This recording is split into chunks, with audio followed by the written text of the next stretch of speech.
Ang problema kasi po ay nagkakaroon ng wrong signals yung ibang ginagawa ng gobyerno. Okay.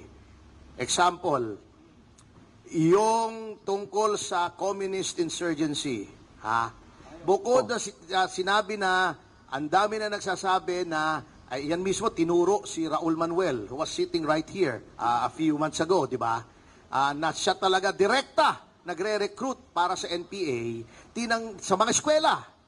Tinanggal pa yung confidential fund ng Office of the Vice President. Number 2, yung amnesty at peace talk sa mga rebelde. Pag nakapag-peace talk ka, you impliedly admit na legitimacy nung ginagawa ng mga tao.